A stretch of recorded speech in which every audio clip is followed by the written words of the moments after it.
Mateus 6,19 diz assim: uma hora eu acho, está aqui.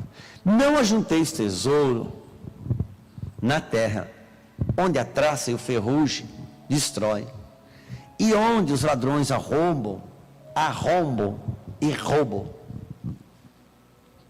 Ajuntai, porém, tesouros no céu, onde nem a traça nem a ferrugem destrói, onde os ladrões não arrombam nem roubam. Pois onde estiver o vosso tesouro, aí estará também o vosso coração. Versículo 24. Ninguém pode servir a dois senhores, ou há de odiar a um e amar o outro, ou se dedicará a um e desprezará o outro. Não podeis servir a Deus e a riqueza.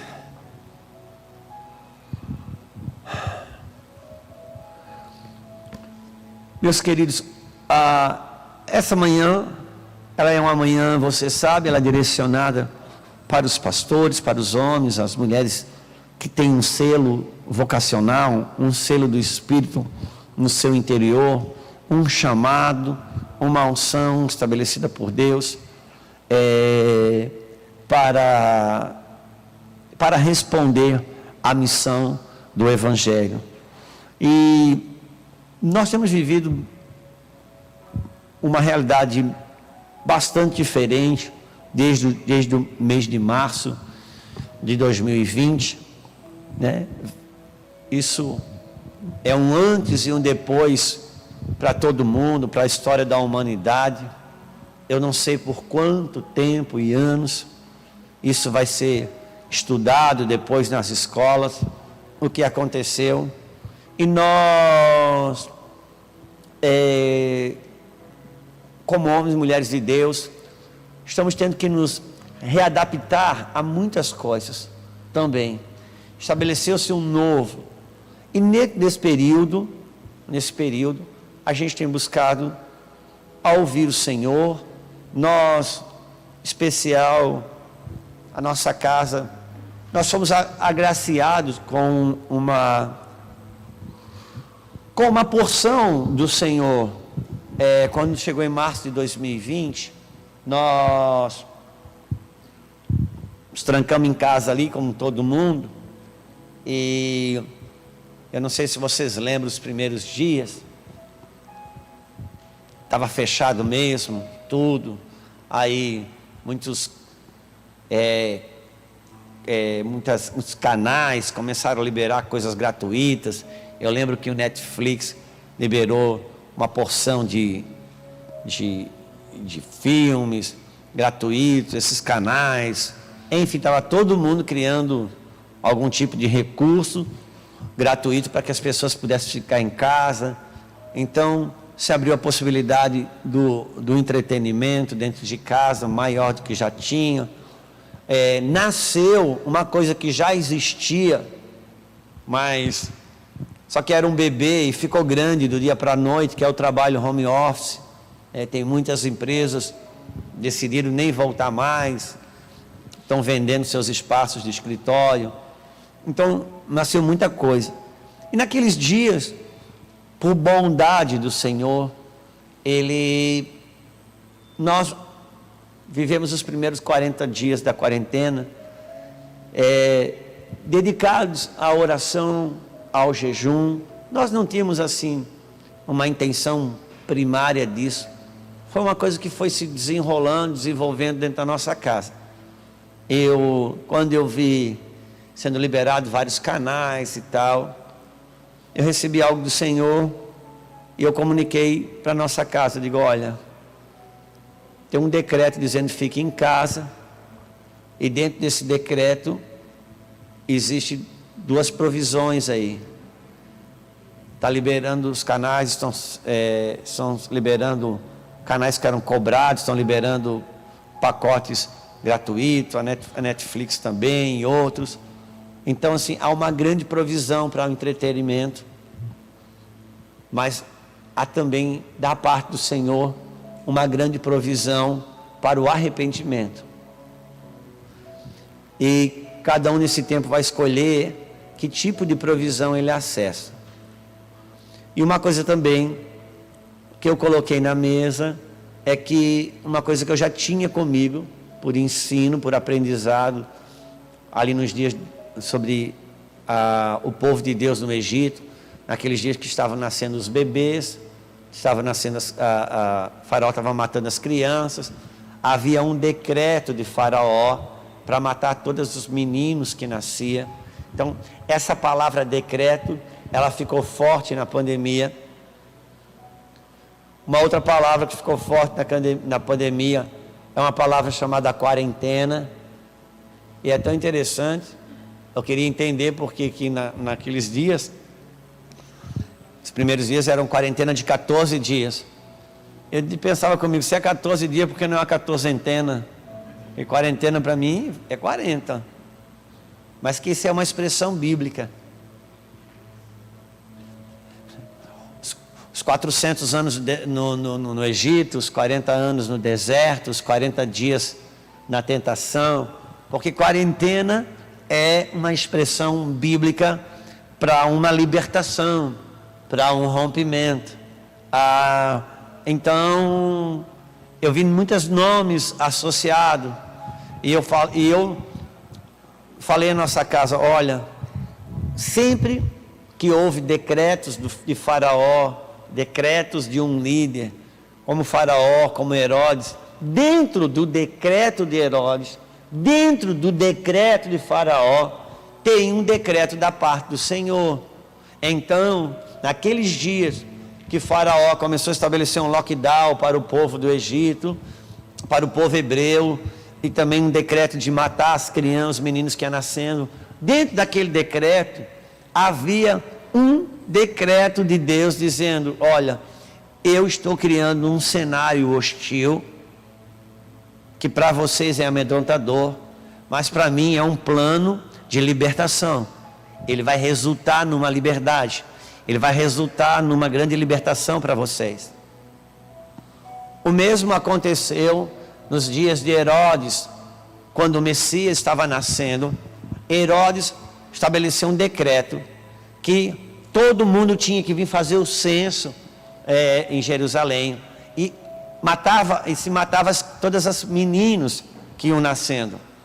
E dentro desse decreto tinha um decreto da parte do Senhor dizendo, olha, eu estou usando o decreto de Faraó, de Herodes, para anunciar a vocês que o libertador, o Messias, o Emanuel, aquele que foi profetizado por todos os profetas, ele está nascendo nesse templo, ele está nascendo neste momento.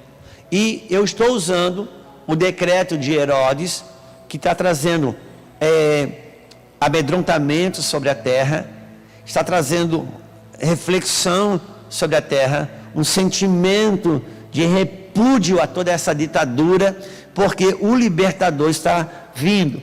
Então, quando chega o tempo de Deus trazer uma libertação, Ele permite que o reino das trevas estabeleça um arroxo na escravidão, para que o povo aumente o clamor pela liberdade e entre em contato com aquilo que Deus quer trazer, que é a libertação.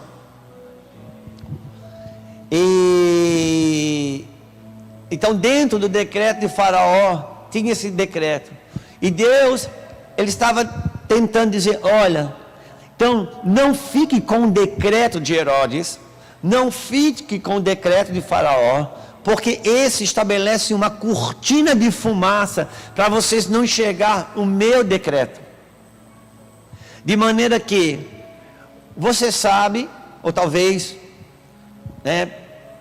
todos nós deveríamos saber que para o povo judeu, para o povo de Deus, o maior de todos os episódios era o quê? Era o nascimento do Messias, era o nascimento do Salvador.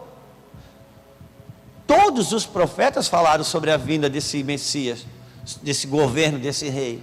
Só que quando ele estava para nascer, ninguém se atentou para nada, porque estavam todos ofuscados pela cortina de fumaça amedrontadora de que estavam matando as crianças que iam nascendo. Logo, o que acontecia? Quando chegou a data de nascer o libertador, o nascimento de uma criança não era algo esperado, o nascimento de uma criança não era algo desejado, o nascimento de uma criança não era algo festejado, ninguém projetava uma gravidez para aqueles dias, porque crianças estavam sendo mortas, então logo, estava todo mundo desassociado do evento que o céu queria trazer. Só teve um grupo de pessoas que linkou-se com o que Deus ia fazer. Aquele episódio profetizado em Isaías capítulo 9, olha, um menino vos nasceu, um menino se nos deu. Quando chegou o tempo, não tinha ninguém esperando, desejando, muito pelo contrário, ninguém queria engravidar naqueles dias, ninguém queria ver uma criança nascer naqueles dias. Só teve um grupo de pessoas que atentaram para aquele momento, que perseguiram aquele momento, que se alegraram por aquele momento e que viram e apalparam aquele momento. Quem lembra? Os reis magos. Só que os reis magos, por que os reis magos foram os únicos que puderam perceber o nascimento do Messias, apalpar aquela criança? Porque eles viam sendo guiados por uma estrela, uma estrela no céu.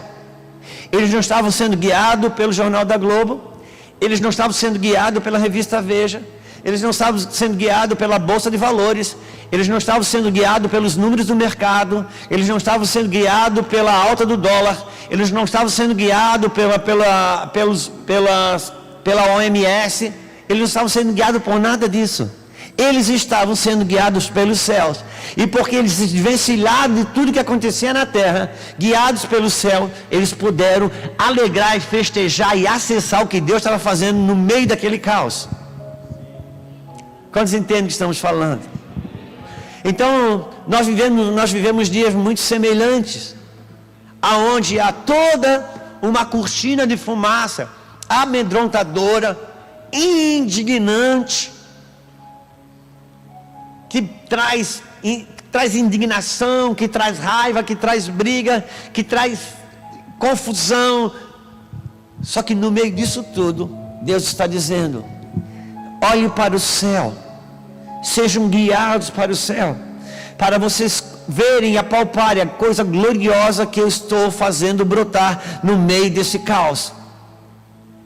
Sempre que Deus tem algo tão glorioso para fazer, as trevas procuram criar uma cortina de fumaça, um movimento contrário para você não se conectar com aquilo que Deus quer fazer. Imagina, nos dias que estava para nascer o garoto que Israel esperou por milhares de anos, no tempo do seu nascimento, ninguém queria que uma criança nascesse. O nascimento de uma criança não era uma coisa festejada. Então eu preciso ver, perceber, enxergar o decreto de Deus dentro do decreto do faraó, dentro do decreto de Herodes. E naqueles dias, assim que fechou, eu sentei com a minha casa e falei: olha, existe uma provisão que está linkado ao decreto de faraó, que é uma provisão para entretenimento. E existe uma provisão do céu para quem enxergar o decreto de Deus dentro do decreto de faraó, que é uma provisão para arrependimento. E indo mais longe, faraó estabeleceu alguns decretos dizendo: fiquem em casa, não saiam de casa, permaneçam em casa, voltem para suas casas e fiquem aí. Dentro do decreto de faraó havia um decreto de Deus dizendo: esposa, marido, volte para o casamento. Pai, mãe, volte para o seu filho. Crente, volte para o seu devocional.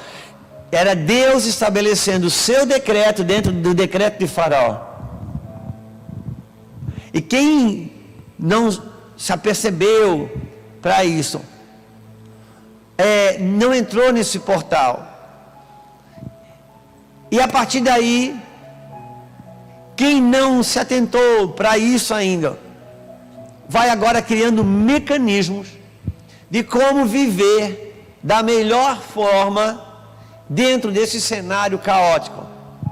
E a pior coisa que pode acontecer é você aprender a viver dentro desse cenário agora. Quando em 2016, eu estava aí para os Estados Unidos, embora de vez, por causa que estava apoiando algo que estava nascendo da parte do Senhor lá, através do Mevan. O que aconteceu? Eu passei o 2016, entre a minha ida e vinda, meio ano eu passei do lado de lá. E o meu inglês, quando cheguei lá, me perguntaram: pastor, qual é o nível do teu inglês? Eu disse: o mesmo do meu mandarim. Aí o rapaz olhou para mim e disse: pastor, tá ruim. Eu digo: tá. Aí ele falou uma coisa para mim: pastor, o que define se você vai falar o inglês aqui nos Estados Unidos, se você vai falar e se vai falar bem, o que define é o seguinte: são os seus 2 primeiros anos. Se nos 2 primeiros anos você aprender a viver, a se virar aqui sem saber falar, você não aprende mais.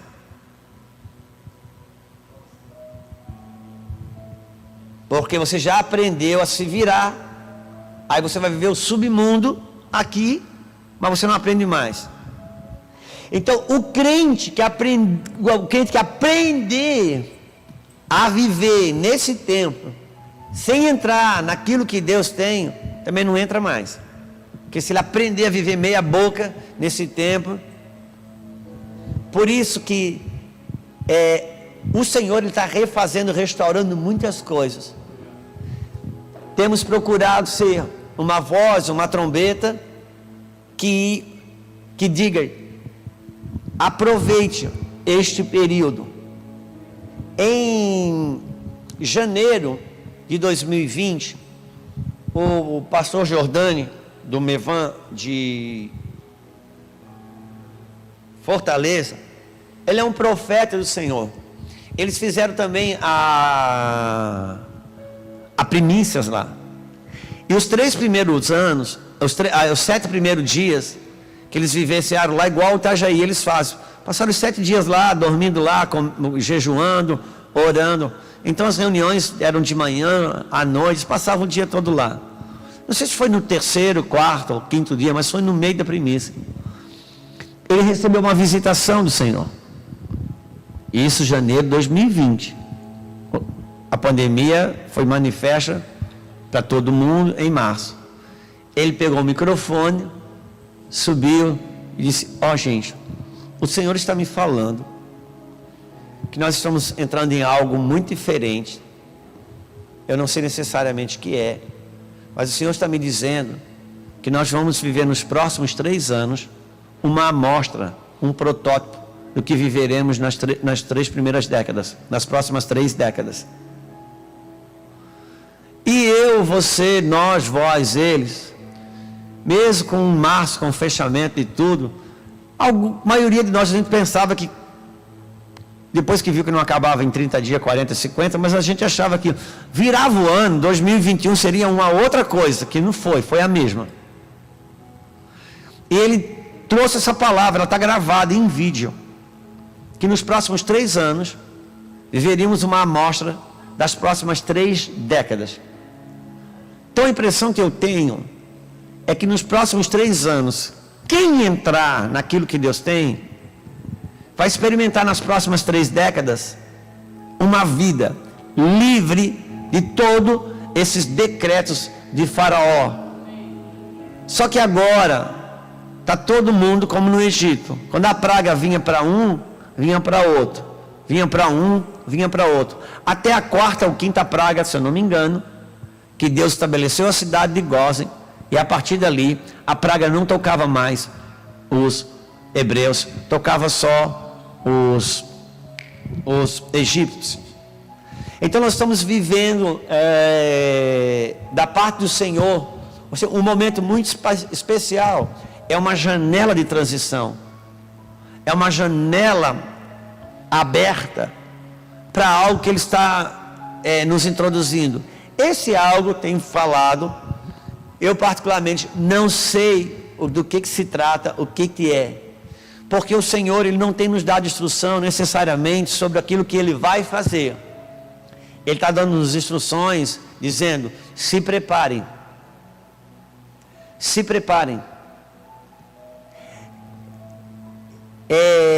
refaçam as vossas vidas, façam um reset na vida de vocês, façam uma reciclagem na fé de vocês, sabe, aquela coisa, quando você vai fazer uma faxina financeira, você tem que botar tudo no papel, tudo no papel,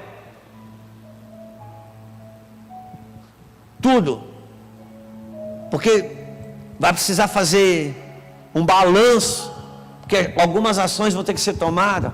Então nós estamos vivendo dias onde a gente vai precisar redefinir muitas coisas em nós.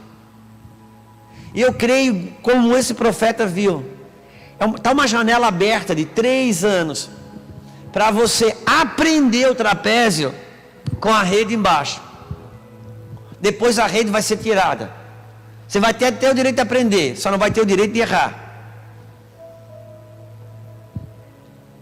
Porque se errar, vai quebrar o braço, vai quebrar o pescoço, dependendo de como cair. É como se nós tivéssemos 3 anos para aprender alguns malabarismos. Se cair, a rede está ali, você não se machuca.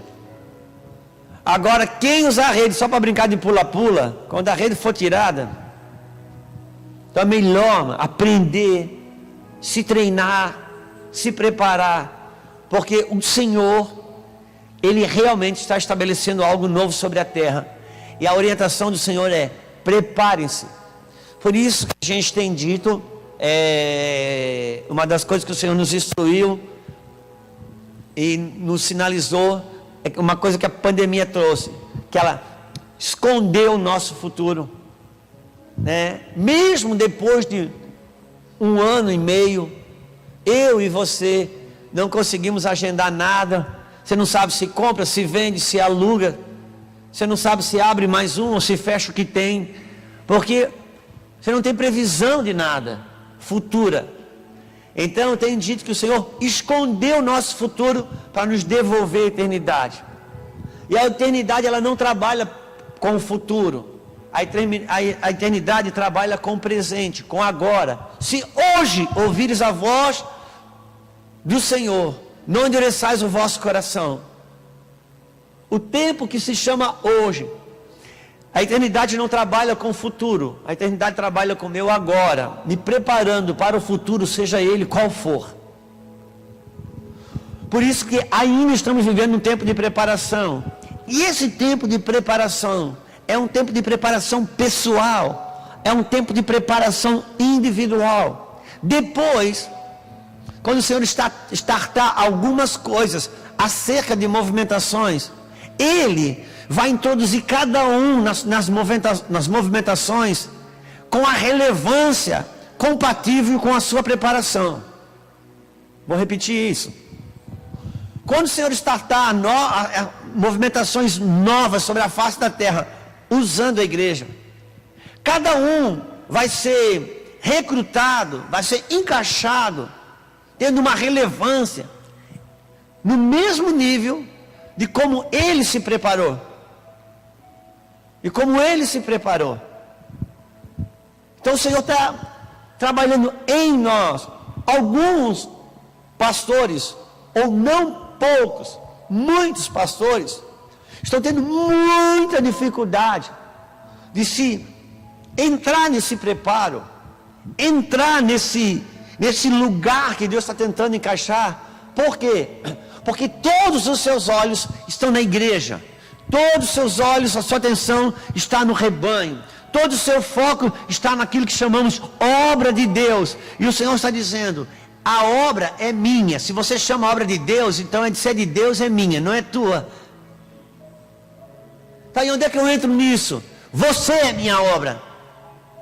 Então, os sacerdotes hoje, eles estão 90% virados para o povo e 10% virados para Deus. E Deus está tentando inverter isso e dizendo: volte-se para mim, para que quando você voltar para o povo, você seja um representante, uma voz minha. É uma preparação pessoal. Nessa preparação pessoal, ele está redefinindo muitas coisas em mim e em você. E que redefinição seria isso? Bom, então quero me apoiar naquilo que eu acabei de ler aqui. Jesus, ele diz o seguinte: não ajunteis tesouros na terra, onde os ladrões roubam, onde a traça corrói. Ajuntai tesouros no céu, onde ladrões não roubam, onde a traça não corrói.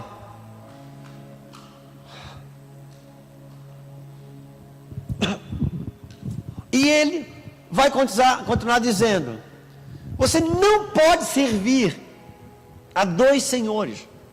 Por quê? Ou há de odiar a um e amar o outro, ou há de se dedicar a um e desprezar ao outro.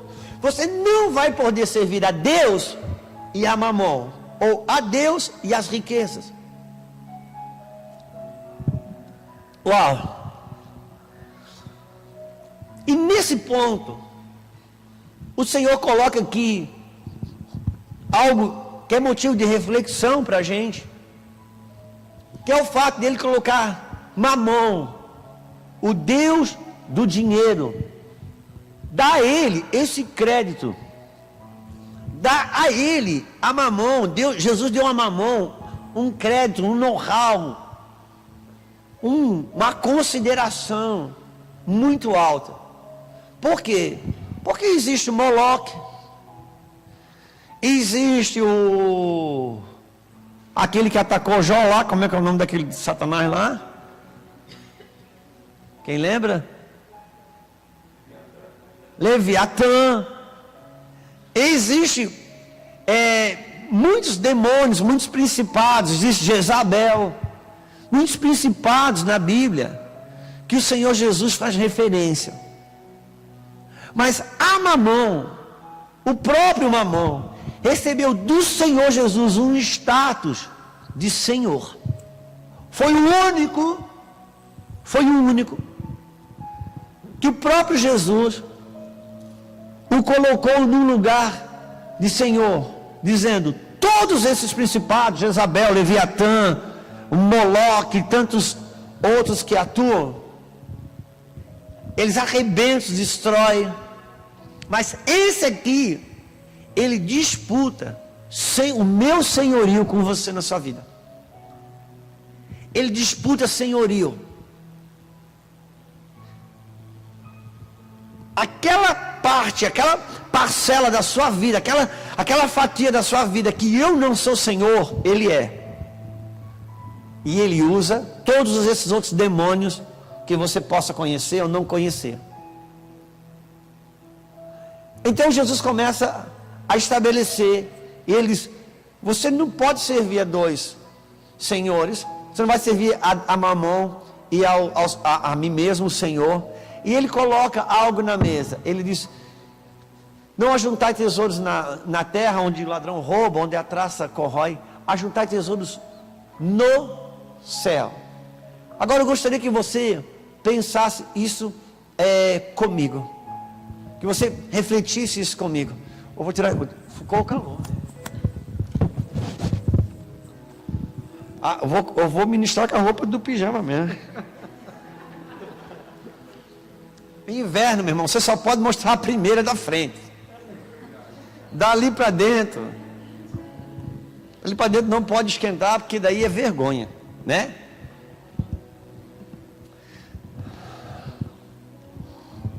Irmãos, o Senhor, ele diz assim: não juntai tesouros no céu, mas na terra, mas no céu. Eu queria que você pensasse isso comigo. Sempre que Jesus, ele atuava, se você ler os 4 evangelhos, sempre que Jesus atuava, acontecia o seguinte: por onde ele passava, ele curava enfermos. Por onde ele passava, ele expulsava demônios. Por onde ele passava, ele multiplicava pão. Ele ressuscitava mortos. Mas é interessante, quando ele tinha a oportunidade de falar, ele não falava sobre ressurreição de mortos. Ele não falava sobre curar enfermos. Ele não falava sobre expulsar demônios. Ele não falava sobre multiplicar pães. Quando ele tinha oportunidade de falar, ele falava sobre o reino dos céus. Então quer dizer que toda aquela movimentação dele, que tanto nos atrai, que tanto nos chama atenção, como curar enfermos, como expulsar demônios, ressuscitar mortos, aquilo para ele sempre, de alguma maneira, era um jeito, um caminho que ele encontrava para atrair as pessoas. Uma vez que as pessoas estavam perto, que lhe dava o direito da fala, que lhe dava o direito da atenção, que lhe dava o direito de ser ouvido, dele falar, ele falava sobre o reino dos céus. Ele não falava sobre aquilo que ele fazia, ele falava sobre um reino que ele queria apresentar, que ele queria manifestar, um reino do Pai sobre a face da terra. Por isso, ele falava sempre em parábolas sobre isso. Deixa eu te falar algo. Eu, por muito tempo, ministrei como ministro aqui, em retiros, discipulei pessoas, enfim. Mas também dentro da pandemia, ou já um pouco antes, o Senhor começou a criar circunstâncias que me levassem para ministrar e para ter uma voz dentro da internet. Eu resisti bastante a isso, eu não queria. Eu achava que aquilo ali era coisa de gente perdida. Internet para mim era coisa de gente perdida, gente tem coisas que queira se perder. O Senhor encontrou seus caminhos de me convencer a trilhar ali, a ter uma voz dentro desse campo missionário chamado internet. E eu fui.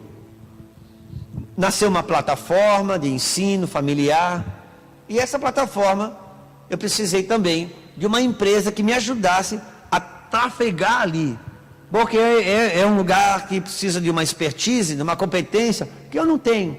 O que eu tinha e tenho até hoje é uma voz da parte de Deus para instruir. Então tive que me associar a um negócio chamado marketing digital.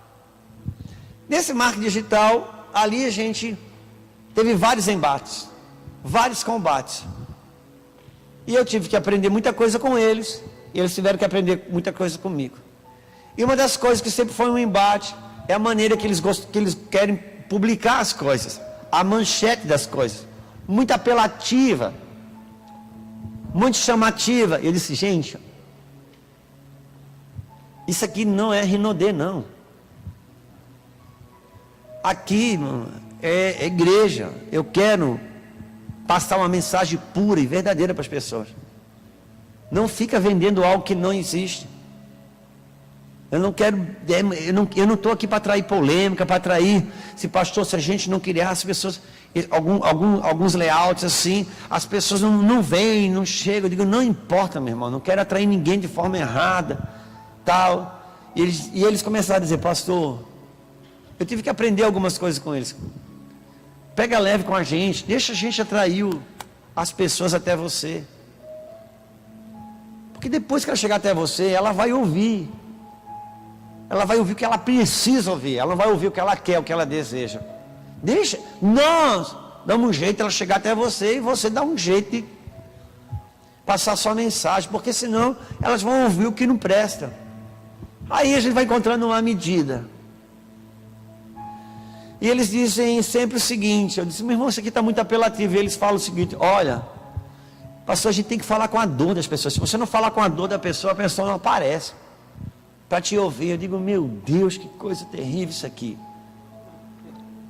Eu disse, não, meu, eu até falo com a necessidade dela, mas com a dor dela não vou falar não.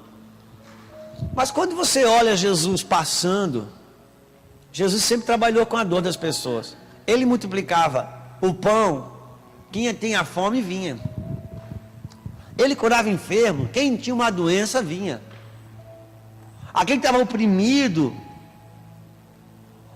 sofrendo de uma opressão, vinha. E ali ele expulsava o demônio do oprimido. Ele curava a doença do enfermo. Ele multiplicava o pão, enchia a barriga de quem tinha fome. De certa forma, aquilo era um marketing. Por quê? Porque atraía as pessoas. Mas quando ele abria a boca, ele tinha uma única intenção, um objetivo: falar sobre o reino de Deus. Um reino invisível. Porque ele diz que o reino não vem por aparência visível. E quando ele ia falar sobre esse reino, ele falava por parábolas. Sempre por parábolas. E falando por parábolas, tem uma coisa que todas as vezes que eu passo aqui, que eu uso esse microfone aqui, eu faço referência sobre isso. É que os discípulos perguntaram para ele: Senhor, por que o Senhor fala em parábolas para esse povo? E ele disse o seguinte: olha, eu falo em parábola para esse povo, mas para vocês não. Para vocês eu dou a conhecer os mistérios do reino dos céus. Então quer dizer que por trás das parábolas do Senhor tem um código. Nas parábolas do Senhor tem uma senha.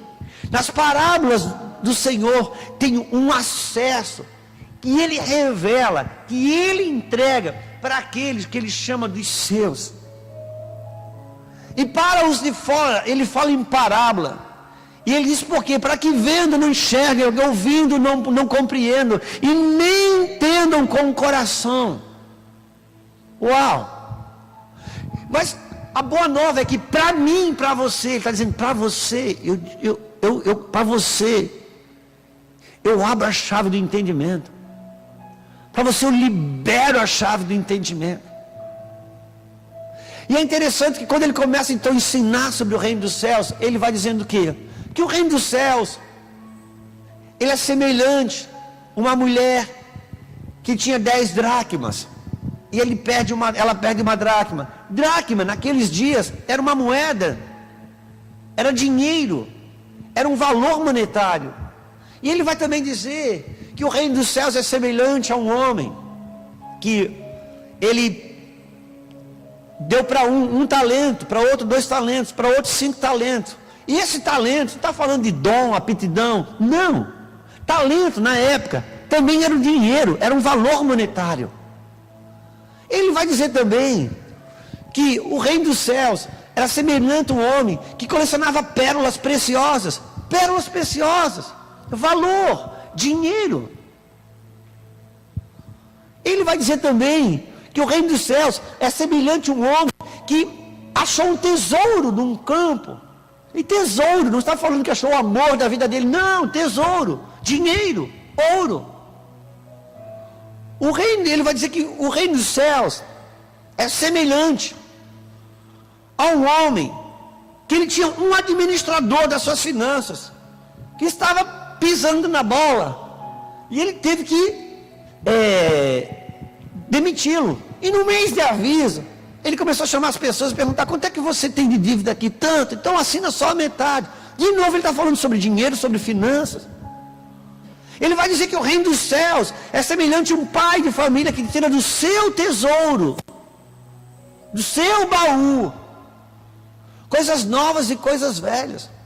Ele vai dizer que o reino dos céus é semelhante a um homem que tinha uma grande dívida e não conseguia pagar essa dívida. Ela era impagável. E ele conseguiu o perdão dela. E depois encontrou outro que devia para ele um valor menor. Mas de novo está falando de dinheiro.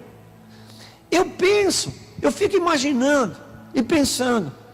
O mesmo Senhor Jesus, que está dizendo para mim e para você, para a gente não acumular tesouros nessa terra. Porque a traça corrói. Os ladrões roubam. Quando ele vai explicar o reino dos céus, eles quase todo o tempo está incluindo dinheiro, finança, ouro, coisas desse tipo. Por quê? Porque entenda, ele diz que o reino dele não vem com aparência visível.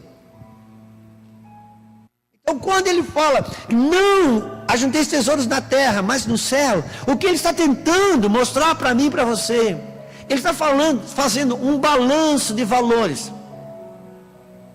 Ele está dizendo assim, ó: o meu reino é um reino de valores. É um reino de valores. Senhor, mas por que o Senhor usa tanto o dinheiro desse mundo, o ouro desse mundo, para explicar o seu reino? Por quê? Porque no teu reino, terreno, no teu reino, nesse mundo, dinheiro, ouro, prata, pérolas, coisas desse tipo, é que tem mais alto valor. É por isso que eu estou usando isso. Eu não estou usando isso para você ter uma palavra de oferta no culto. Eu estou usando isso para você entender que eu estou querendo migrar você do seu valor para o meu valor. Por isso, na parábola, eu uso o que é valoroso para você nesse mundo. Porque eu estou tentando dizer para você sobre os meus valores, do meu reino invisível.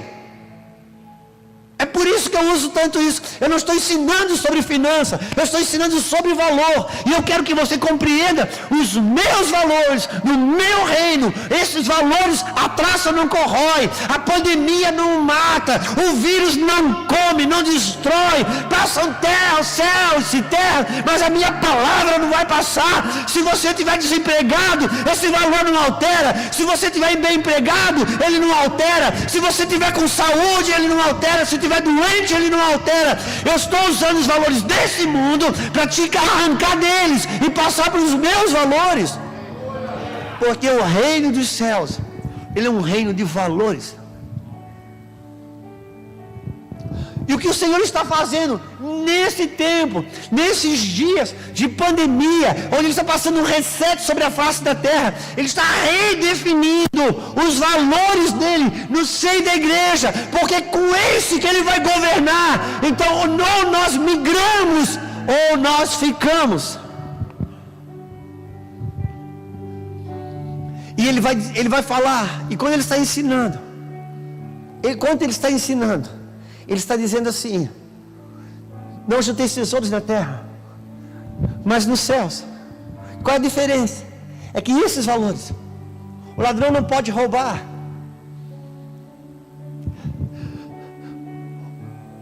a traça não pode corroer. Você não vai poder servir a dois senhores. Você não vai poder servir ao Senhor Jesus e a mamon e as riquezas. E aqui ele começa e encerra um raciocínio. Só que no meio desse raciocínio, no meio desse ensino, ali no meio, tem 2 versículos, dos quais eu não li. Que está exatamente no meio. Ele começa a falar sobre valores, sobre finanças. Ele encerra e no meio tem 2 versículos que parece que está desassociado do texto, parece que está desassociado do ensino. E eu gostaria de ler com você, que está ainda em Mateus, no capítulo 6. Nós lemos o 18, o 20 e o 22. O 18, o 20, o 21 e o 24, certo? Pois onde estiver o vosso tesouro, estará o vosso coração. 24, ninguém pode servir a 2 senhores, não pode servir a Deus e as riquezas. No meio desse ensino, tem 2 versículos, que diz assim: a lâmpada do corpo são os seus olhos. Se os teus olhos forem bons, todo o teu corpo terá luz. Se porém os teus olhos forem maus, todo o teu corpo estará em trevas. Portanto, se a tua luz que em ti há, se elas são trevas, quão grandes são as suas trevas? E vai falar que eu não posso servir a 2 senhores, a Deus e as riquezas, ou a Deus o dinheiro, ou a Deus e mamão. No meio desse ensino, ele fala que os seus olhos são a lâmpada do seu corpo. Se os seus olhos estiverem acesos, tiverem luz, todo o corpo te terá luz. Se os seus olhos estiverem em treva, todo o corpo terá treva. O que isso tem a ver com escala de valores? O que isso tem a ver com ressignificação ou ressignificado de valores? O que ele está dizendo para mim e para você é o seguinte: conforme a tua escala de valores, de acordo com os teus valores, você enxerga tudo que está em sua volta. A sua maneira de ver as coisas, a sua maneira de entender as coisas, a sua maneira de perceber as coisas, elas são definidas pela sua escala de valores. A sua escala de valor ela é um óculos por meio do qual você olha tudo. Por meio da escala de valores sua, você olha finanças, você olha Deus, você olha família, você olha casamento, você olha missão, você olha carreira, você olha emprego, você olha estudo. A tua escala de valores define como você vê as coisas, como você enxerga as coisas, como você percebe as coisas. Qual que é a dor hoje de Deus ou de qualquer pastor que está conectado com Deus? É esperar e ver o povo de Deus ter comportamentos corretos, responder de forma correta. Por que não comportam de acordo com o Evangelho? Por que não responde de acordo com o Evangelho? Porque no final das contas, cada um cuida daquilo que realmente valoriza. No final das contas, cada um responde segundo a sua escala de valor. Então, se, por exemplo, se casamento não for um valor na vida de vocês, pode construir 20 apostilas de como ser uma esposa submissa. Pode construir 10 livros de como ser um marido, um sacerdote lá. Por quê? Porque se o casamento, se a aliança de matrimônio não é um valor na vida de vocês, ser uma esposa é um peso, ser um marido é um peso. Tudo é peso se não é um valor. Se maternidade não for um valor na vida de uma mulher que é mãe, é um peso para ela quando ela pensa, uau, na verdade eu precisava dar um tempo na minha carreira e vir para dentro de casa, porque esse período, essa fase da vida dos meus filhos não vai voltar mais, o que eu colocar agora. Mas quando ela olha para lá, ela diz, é pesado se não é um valor. Quantos entendem o que estamos falando? Se não é um valor na vida da pessoa, o Evangelho se torna um peso, se torna um fardo, se torna um enfado. Aí que é onde você lê Malaquias capítulo 1, o Senhor diz, eu tenho amado vocês, mas vocês dizem, no que nos tem amado? Ele disse, nisso que vocês dizem, que é um enfado. Aí Jesus diz que o reino dos céus é semelhante a um homem, que ele achou um tesouro no campo, ele escondeu, pega essa palavra, porque é assim que está escrito, transbordante de alegria, vendeu tudo que tinha, e voltou e comprou o campo. Meu Deus, tudo que tinha, Miguel, que ele tinha foi coisas que ele suou para conquistar, labutou para ter, empenhou vida, suor, dedicação, só que diante do valor que ele encontrou, aquilo ali ele vendeu transbordante de alegria, não foi em peso nenhum abrir mão de nada. Agora eu te pergunto, que é esse tesouro no campo que a igreja achou? Que tesouro é esse? Ele tem um nome, alguém pode dizer?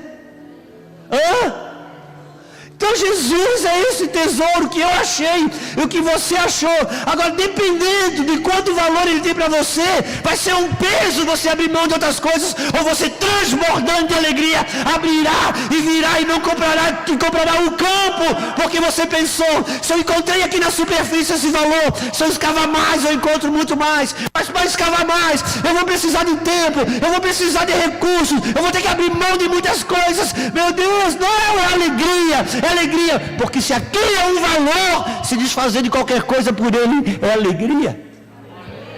Agora, se isso não é um valor na vida da pessoa, aí enfado, tudo isso se torna peso. O Evangelho é um fardo, o Evangelho é um fardo. Quantos entendem o que estamos falando? Então não se trata de a gente encontrar novas formas de como ter uma igreja abençoada, de como encontrar um caminho para tocar uma igreja. Não! Ou nós redefinimos a nossa escala de valores, ou o Evangelho é peso. E o Senhor abriu uma lacuna, Ele abriu uma janela para a gente parar e reorganizar, redefinir, ressignificar a nossa escala de valores e colocá-las de acordo com o que Deus estabeleceu, para ver se a minha escala de valores está alinhada com a escala de valores dele. O Evangelho se torna um peso para mim quando ele não é um valor. Se a palavra de Deus não é um valor para mim, ler a Bíblia é um enfado. Ler a Bíblia é um peso. Se a palavra de Deus não é um valor, se os meus valores, se os meus olhos são a lâmpada do corpo, se eles estiverem acesos, se for luz todo o meu corpo, e Jesus está dizendo, conforme a minha escala de valores, ela define toda a minha cosmovisão sobre tudo. Mas hoje, você tem uma igreja, que a sua escala de valores é regida por Mamon, logo, o Evangelho de Cristo se torna um peso, se torna um enfado. Por quê? Porque você recebe uma doutrina de Cristo, mas é governado por Mamon. Final das contas, você vai agradar um e desagradar a outra. Quantos estão comigo?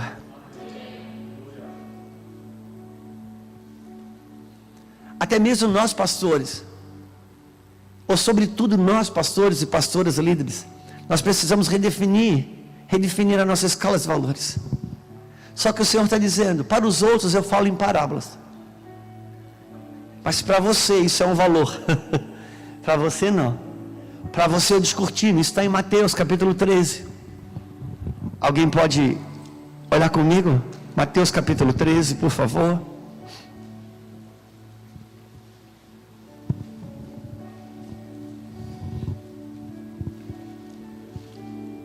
Mateus capítulo 13.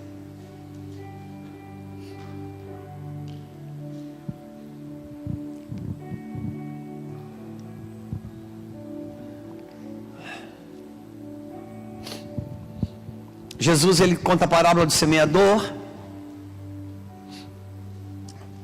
E por favor, irmãos, a parábola do semeador, ela é a parábola de todas as parábolas. Ela é a matriz de todas as parábolas.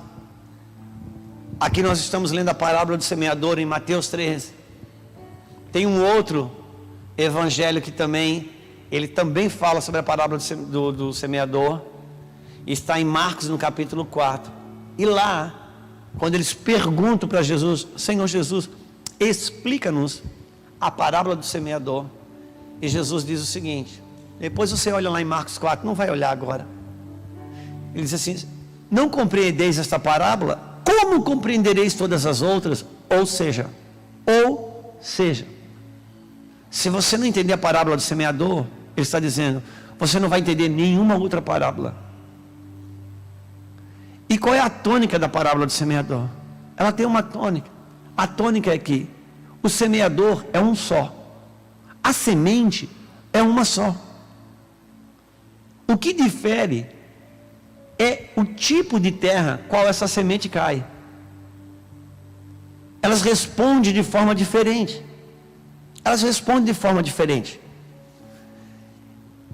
E o que é essa semente? Essa semente é a palavra de Deus. O semeador saiu a semear, e a semente era a palavra de Deus. E ela caía na terra. Que terra está falando? Está falando da terra do meu coração. Lembra que ele está usando uma parábola. Ele está usando as coisas do reino desse mundo para explicar do reino dele. E a semente é a palavra do Senhor. E a terra quem é? A terra é o coração do homem. Por quê? Quantos lembram que quando o homem pecou, Deus estabeleceu uma sentença sobre a terra, dizendo agora, terra, você vai dar espinhos e abrolhos. Esse espinho e abrolho nascer na terra está significando o quê? O coração do homem. Por quê? Porque Deus fez o homem da terra. A humanidade do homem, ele fez da terra. O espinho não veio na parte espiritual do homem, veio na sua humanidade.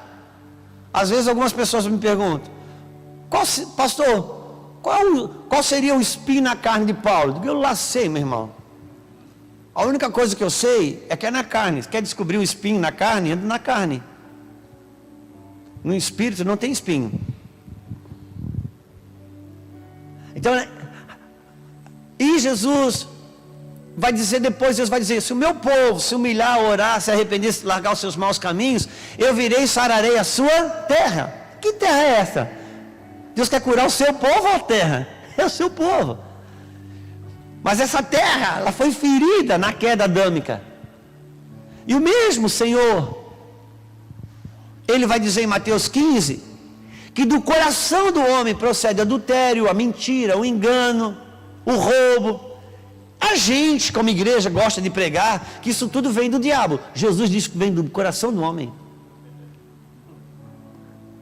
E quando a semente cai aqui, o quanto que essa terra se deixou ser trabalhada, o quanto que essa terra se permitiu ser trabalhada, essa semente, na medida que ela consegue aprofundar, ela vai dar frutos. 30, 60 e 100. Ou 100, 60 e 30, como diz lá em Marcos. Marcos diz 30, 60 e 100. Aqui diz 100, 60 e 30. Agora, olha o que vai dizer. Versículo 10. Se aproximaram os discípulos e lhe perguntaram, por que eles falam assim por parábolas? Ao que respondeu, porque a vós outros é dado conhecer os mistérios do reino dos céus, mas aqueles não é conhecido. Pois ao que tem se lhe dará e terá em abundância, e ao que não tem, até o que tem será tirado. Por isso lhes falo por parábola, para que vendo não veem, ouvindo não ouçam, e nem entendam, de sorte que neles se cumpre a profecia: ouvireis com os ouvidos e de nenhum modo entendereis, vereis com os olhos e de nenhum modo percebereis, porque o coração deste povo está endurecido. Uau! O coração deste povo está endurecido. Quer dizer que, para que vendo, não vejam, ouvindo, não ouçam, porque o coração está endurecido. Quer dizer que coração endurecido e cegueira espiritual é a mesma coisa. Quer dizer que coração endurecido e audição espiritual e surdez espiritual é a mesma coisa. Então não adianta orar nem pelos olhos, nem pelos ouvidos. Eu preciso orar para um coração curado. Um coração curado. Porque a palavra de Deus tanto vem penetrar e gerar fruto, como ela também vem e denuncia a dureza do coração.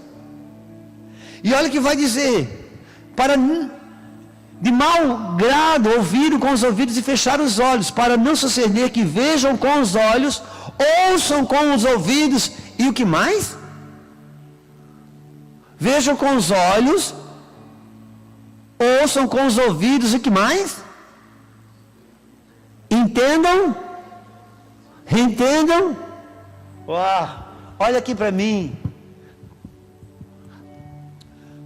Ver com seus olhos, ouvir com seus ouvidos, mas entender. Ouça aqui. Ouça. Bom, vamos repetir, fazer de conta que a gente está numa escola. Vamos repetir. E diga comigo assim: o Evangelho.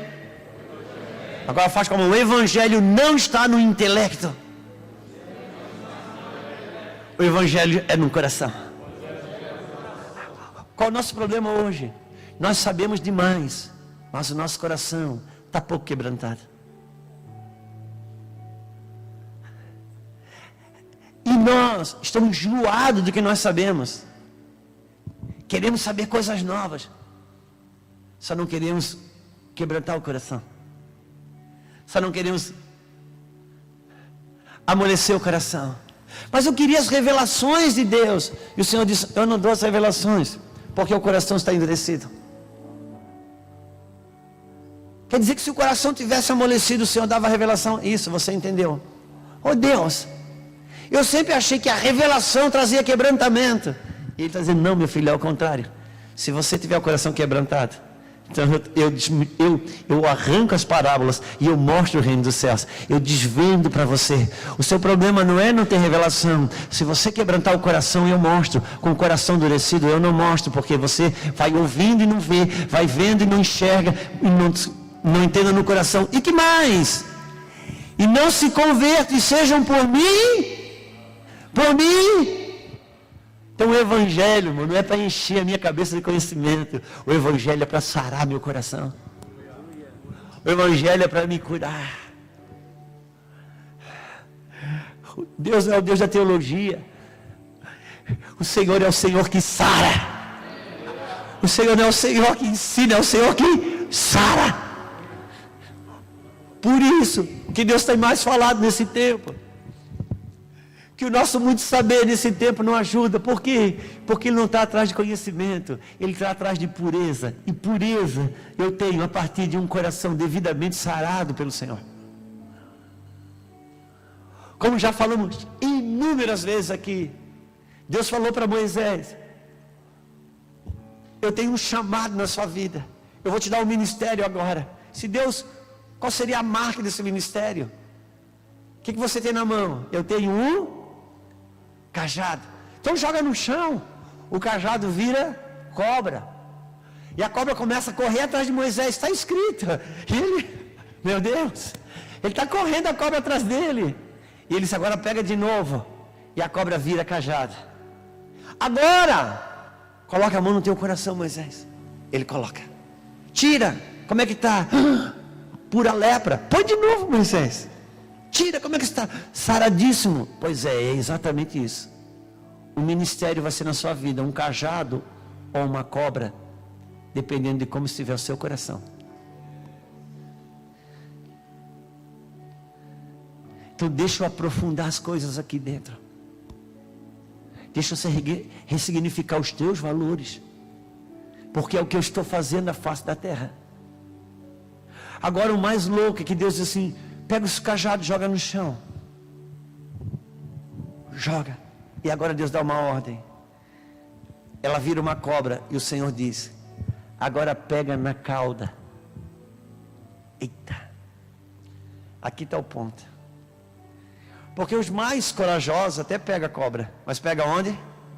Vai pegar na jugular, vai pegar. Você sabe disso. Quem aqui tem coragem de pegar uma cobra pela cauda? O Senhor está dizendo: eu preciso sarar o teu coração. O que é sarar o coração, Deus? O que é cura? Eu preciso, meu filho. Eu quero construir confiança em você. Se você não confiar em mim, o diabo te pega. Se você não confiar em mim, você não tem descanso. E se você não tem descanso, você tem medo. E se você tem medo, o teu ministério se torna uma cobra. Então eu quero que você pegue na cauda. Pegar na cauda. Precisa ter muita confiança em Deus. Por isso, que dentro do decreto do faraó, que está trazendo medo, dentro do decreto dele está dizendo: eu estou destapando os teus medos, porque eu quero curar os seus medos. E eu quero te dar confiança em mim. Porque na tua confiança está o descanso. Onde é que está escrito isso em Isaías? É? Isaías 40, 31. Meu Deus, que lindo. Quando vocês precisarem de alguma coisa, não pergunta para o Miguel. 40 o quê? Hein? Eu acho que é por 29 mesmo, é. Eu acho que é.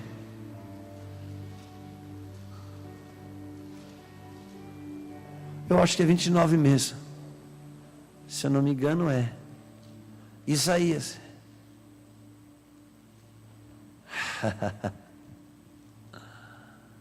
Isso, 28. Vamos lá, eu acho que é 28.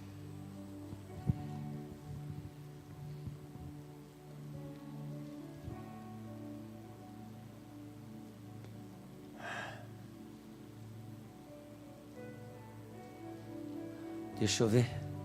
Eu vou lembrar.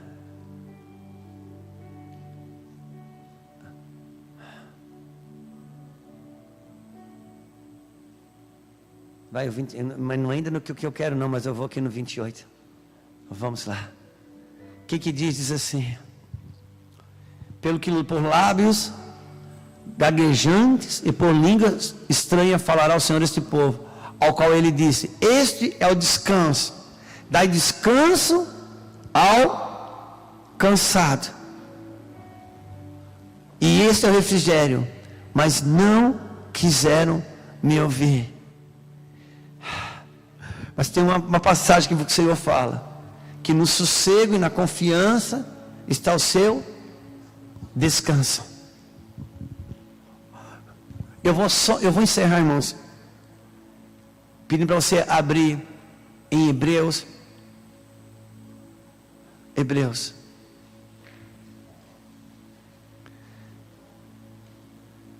Agora eu quero ver se eu acerto.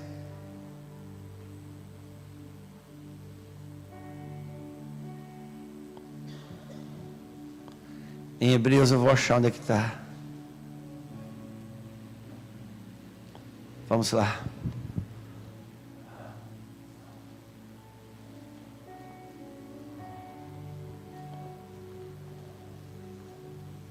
Hebreus. Vamos. Está aqui. Hebreus capítulo 3.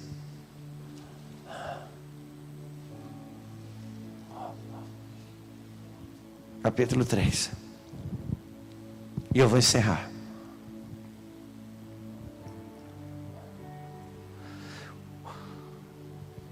Três 10 diz assim: por isso me indignei contra essa geração e disse: estes sempre erram. Aonde? Erra onde? Ouça aqui, meu irmão. Se você errar a teologia, não tem problema. O problema para Deus é que a gente erra onde? Erra no coração. E o que diz o próximo versículo?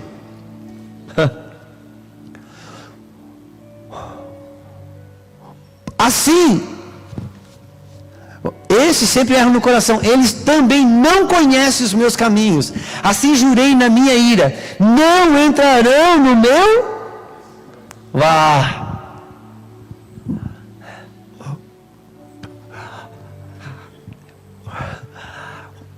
O descanso.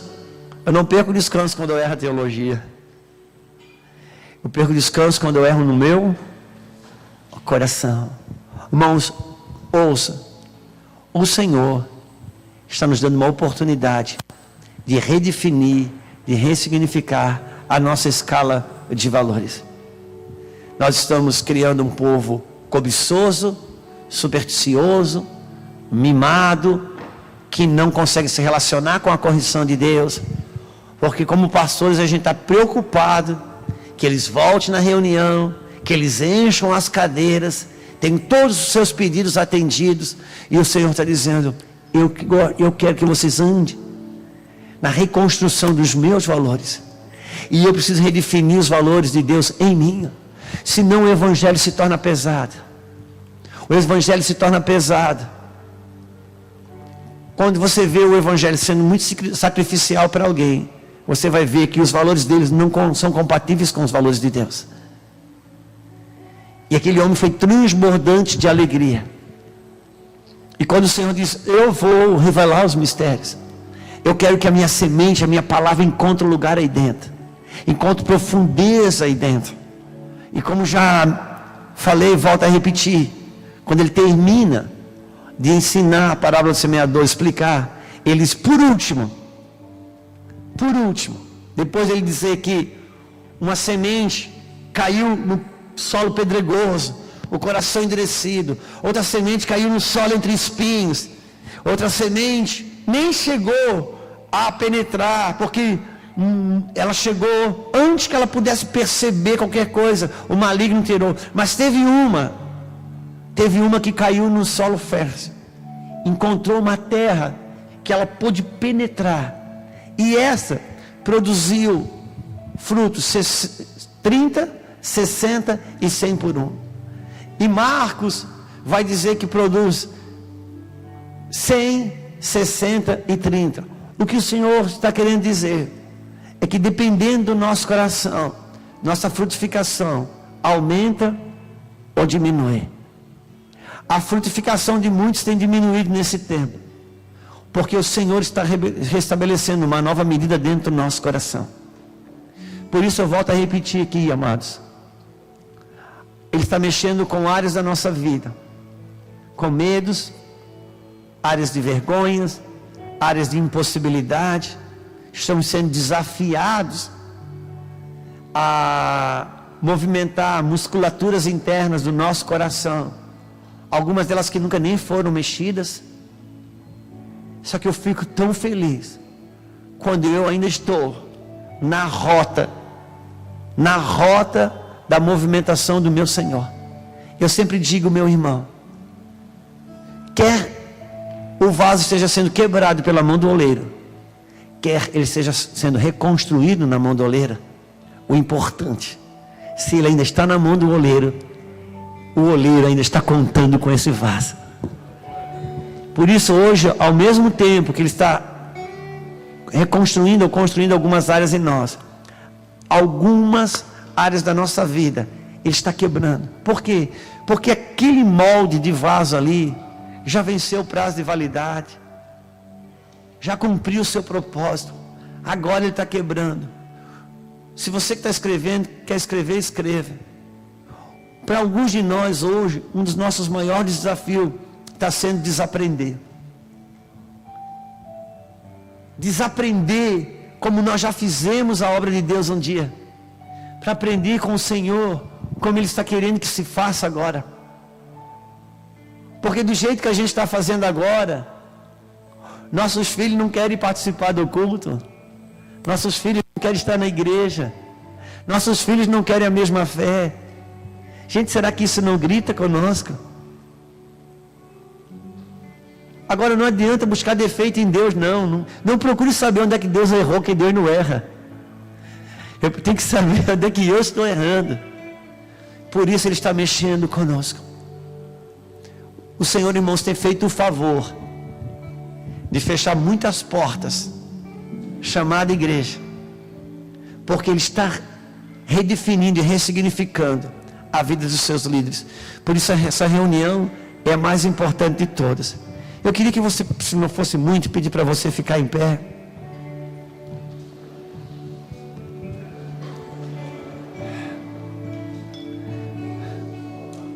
Mas eu gostaria que pudesse, juntos, alguns aqui estão achando que sua frutificação diminuiu. Alguns aqui têm um sentimento que a sua frutificação diminuiu. Deixa eu lhe dizer, parte dessa frutificação que você acha que diminuiu, não diminuiu. Ela só não existe mais. Ela não diminuiu por quê? Porque você que chamava aquilo ali de fruto, aquilo não é fruto. Movimentação não é fruto. Formas de fazer não são fruto. Talvez a paralisação de algumas movimentações denunciou os frutos que não existiam.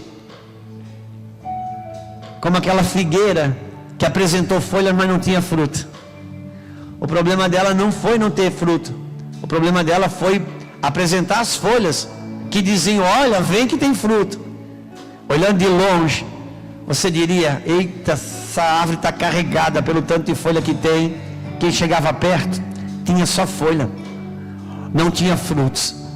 Então o Senhor está arrancando movimentações nossas, porque Ele está nos chamando para os frutos reais, valores. E o Senhor tem falado muito sobre a questão das finanças, porque se prepare, Miguel, vai vir muito dinheiro para o nosso meio, vai vir muito dinheiro para as nossas mãos. O Senhor tem dito, vai vir muito dinheiro para as nossas mãos. É por isso que Ele precisa realmente definir muito o senhorio de Cristo sobre nós, para quando o dinheiro chegar, Ele poder ser o nosso servo. Quando o dinheiro chegar, o Senhor Jesus possa dizer aonde que Ele vai. Mamon não pode governar a nossa vida. O estilo desse vida, desse mundo não pode. O Senhor está redefinindo os nossos valores. E eu gostaria de orar por você. Você que tem se percebido, se visto como quem tem recuado, diminuído, retrocedido. O Senhor diminuiu muitas movimentações para recuperar em nós os seus verdadeiros fundamentos, que são os seus valores. E eu quero orar por você. Se você puder colocar a mão no seu coração, fechar os seus olhos.